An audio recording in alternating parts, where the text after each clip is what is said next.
tout le monde, j'espère que vous allez bien. Je suis très contente de vous retrouver aujourd'hui pour une nouvelle vidéo. Ça fait un certain laps de temps que je ne suis pas revenue sur YouTube, mais malheureusement je crois que je n'arriverai pas à être plus régulière que ça. C'est un rythme finalement qui me va très bien. Si bien sûr il y a besoin de faire davantage de vidéos, j'en ferai plus. Pour l'instant c'est très bien comme ça.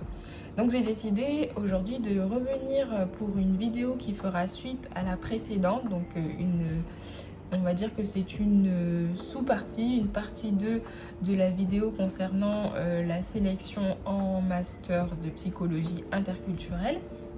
Et donc pour beaucoup, j'imagine que l'année vient de se terminer, donc ça va peut-être être la sélection pour vous, pour bientôt.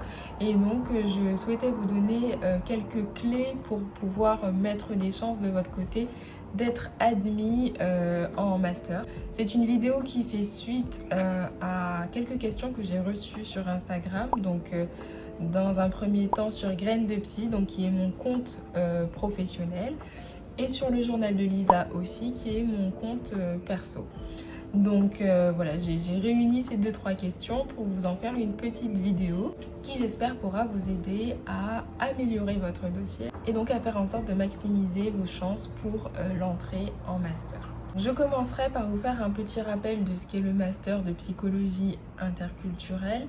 Et ensuite, je vous parlerai des lieux dans lesquels vous pouvez postuler pour ce master avant de passer aux 3 petits conseils pour pouvoir vous démarquer. Alors durant la vidéo, il se peut que je lise pas mal mes notes. J'ai pris mon petit carnet pour structurer mes idées et éviter que la vidéo ne soit trop brouillon pour vous et trop longue aussi. Alors du coup, petit rappel sur ce qu'est la psychologie interculturelle. Alors il s'agit d'un domaine de la psychologie qui étudie l'effet du contact des cultures sur l'être humain, donc les conséquences du contact des cultures. Et selon moi, c'est une discipline de la psychologie qui est vraiment très très complète et qui permet d'avoir une pratique très fine. On peut avoir une observation qui n'est pas trop rigide, donc c'est-à-dire qu'on va regarder vraiment différents aspects de la personnalité de la personne, dans le sens où on va prendre en compte la clinique de manière générale, la psychopathologie, tout en prenant conscience que l'individu s'est forgé, s'est formé, s'est développé à partir de sa culture. Donc c'est ce qu'on appelle l'ontogénèse. On va vraiment prendre en compte sa globalité. Et c'est en ce sens que je trouve que c'est l'une des disciplines les plus riches de la psychologie. Donc c'est pour ça que personnellement j'avais choisi le master 2 de psychologie interculturelle à l'époque. Donc il faut savoir que le diagnostic différentiel dans notre pratique est très important, et je pense que le fait d'avoir des notions de psychologie interculturelle peut aider au diagnostic différentiel parfois. On fait vraiment la part des choses entre ce qui relève de la psychopathologie et ce qui relève plutôt des croyances culturelles de l'individu. Et je trouve que c'est vraiment très très important pour éviter de faire des jugements trop hâtifs, des conclusions qui sont peut-être parfois un petit peu erronées, et voilà, ça peut effectivement biaiser le diagnostic parfois, de ne voir qu'une seule chose, alors que des fois c'est bien d'élargir un petit peu son regard. Donc maintenant on va pouvoir voir où existe ce master. Si jamais j'oublie des lieux ou que vous en connaissez d'autres, n'hésitez pas à les ajouter en commentaire pour permettre à des personnes de postuler dans le plus de régions possible. Effectivement, n'hésitez pas à multiplier les endroits où vous pourriez être sélectionné pour ce master. Ça fait partie justement des chances à mettre de son côté pour intégrer un master. Personnellement, j'ai fait mon cursus entier sur Amiens, et à l'époque, il y avait le master 2 spécialité psychopathologie clinique interculturelle. Il me semble que c'est encore le cas en master. Il faudrait peut-être vérifier que l'intitulé n'ait pas changé, parce que c'est fort possible, mais normalement il devrait y être à Amiens. Selon du coup une étudiante en psychologie sur Instagram, il y est également à Toulouse. Je sais également qu'il y est à Paris 13 parce que j'avais postulé à Paris 13 également à l'époque. Et il y a un module de ce master, je crois bien, à Nice.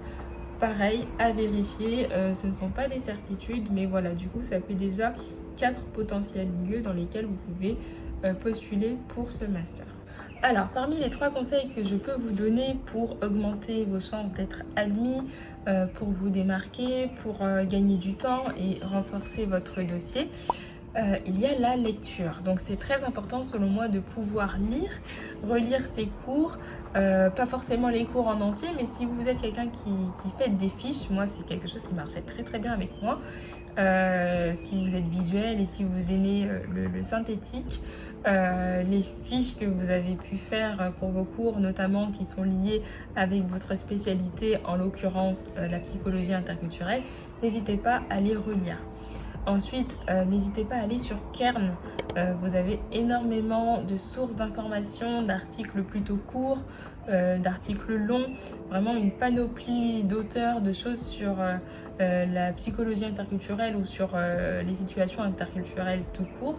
Ça peut être très intéressant d'y aller, de vous imprimer des petits articles et de lire lorsque vous avez quelques minutes de temps à perdre. Et au niveau des lectures, toujours, bien sûr, je vais vous conseiller des lectures théoriques avec les auteurs principaux. Toby Nathan, que je n'ai pas nécessairement beaucoup lu. J'ai plus lu Camilleri, qui est un auteur de référence dans la psychologie interculturelle pour les grandes notions de base.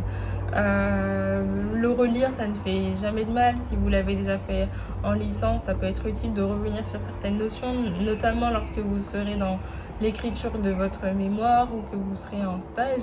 Ça peut être très très bien d'avoir sous le coude des bouquins de Camilleri. Sinon, j'ai un petit bouquin comme celui-ci qui peut être transportable très facilement grâce à son format très compact. À glisser dans le sac à main, ça peut être vraiment très bien. Et même en vacances, justement. C'est 11 fiches pour comprendre la psychologie clinique transculturelle, rédigée par Muriel Busseroy, qui à l'époque était l'une de mes enseignantes en travaux dirigés. Vraiment très très bien pour comprendre les grandes notions, pour se faire des piqûres de rappel. En termes de lecture, n'hésitez pas à lire des romans parce que ça permet de découvrir l'interculturalité de manière plaisante. Des romans réalistes ou des romans à l'eau de rose, peu importe, hein. Mais ça peut vraiment être très enrichissant. Et personnellement, j'ai beaucoup apprécié l'œuvre de Corinne Hoffman qui s'appelle La Massaille Blanche. Donc là, j'avais lu ce livre lorsque j'ai fait mon mémoire sur les couples mixtes. Et toujours dans le même thème, sur les couples, j'ai lu un bouquin de Isabelle Lévy qui s'appelle Vivre en couple mixte, qui est vraiment très bien également. Donc voilà, en tout cas, de la lecture, c'est primordial. En deuxième conseil, n'hésitez pas surtout à faire preuve d'observation. C'est vraiment quelque chose de très très important parce que ça vous permet de travailler vos compétences d'analyse et en fait, les situations interculturelles peuvent s'observer vraiment partout, que ce soit à un niveau macro-social ou micro-social. Donc quand je dis micro-social, ça peut être vraiment très proche de vous, c'est-à-dire dans votre propre famille, dans votre entourage, avec vos amis. Il y a plein de petites situations interculturelles qui peuvent être intéressantes à étudier. Vous pouvez aussi questionner les autres sans bien sûr être intrusif, hein, et s'ils sont d'accord, mais ça peut être vraiment intéressant de travailler déjà votre observation et votre regard sur les situations interculturelles, vous faire votre propre opinion, votre propre analyse de certaines choses. Et même faire des allers-retours du coup entre la théorie que vous avez pu voir en cours et la pratique et la réalité finalement du terrain. Donc voilà. Sinon, vous pouvez également faire ce type d'observation dans des stages, bien sûr. Et souvent, les lieux que je préconiserais sont les structures associatives ou encore les centres d'hébergement. Vous verrez que souvent, migration, multiculturalisme et clinique s'entrecroisent énormément dans ce type de structure. Donc, je vous recommande vivement de faire des stages dans ce type de lieux un peu sociaux, même si ça n'était pas forcément préconisé par les enseignants. tant que vous parvenez à y mettre du sens et que c'est cohérent par rapport à votre choix de spécialité, n'hésitez pas, foncez. Un troisième et dernier conseil que je peux vous donner pour améliorer votre chance d'être admis en master, c'est de personnaliser vos documents personnels. C'est très très important. Par exemple, ne pas hésiter à personnaliser au maximum votre CV en osant mettre de la couleur, des petites touches d'originalité pour pouvoir ne pas se retrouver sous la pile des CV lorsque vous postulez. Au niveau de la lettre de motivation, c'est pareil. Accordez un petit paragraphe à votre vie personnelle peut-être ou à votre désir personnel d'intégrer ce master parce que ça vous permettra vraiment de faire la différence par rapport aux autres. Ça permettrait de voir où est votre valeur ajoutée, là où d'autres lettres de motivation seront un petit peu plus classiques, un peu plus bateau. Personnellement, c'est ce que j'ai fait et je l'ai fait également lors de l'oral de sélection et je pense que c'est ce qui a pu jouer en ma faveur, donc n'hésitez pas à faire ça. Je crois que j'ai fait le tour de la question, donc c'était vraiment 3 petits conseils perso pour augmenter vos chances d'être admis. J'espère que ça ira pour vous. Je vous souhaite tout le courage du monde. Je vous envoie toute la force du monde. Il n'y a pas de raison que ça ne fonctionne pas. Surtout si vous êtes cohérent. Ne vous mettez pas de pression ou la barre trop haute. Ça ne sert à rien. Et justement, ça peut vous mettre en difficulté.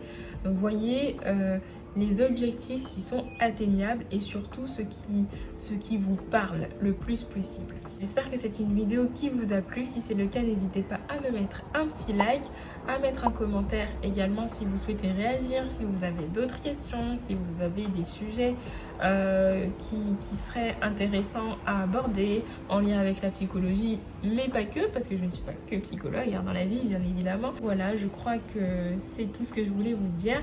Je suis également joignable sur Graines de Psy, même si en ce moment je ne suis pas très active. Je vais bientôt ajouter quelques posts, mais je réponds régulièrement aux messages et également sur le journal de Lisa. Voilà, sur ce, passez une très bonne journée ou une très bonne soirée et je vous dis à bientôt pour une nouvelle vidéo. Bye!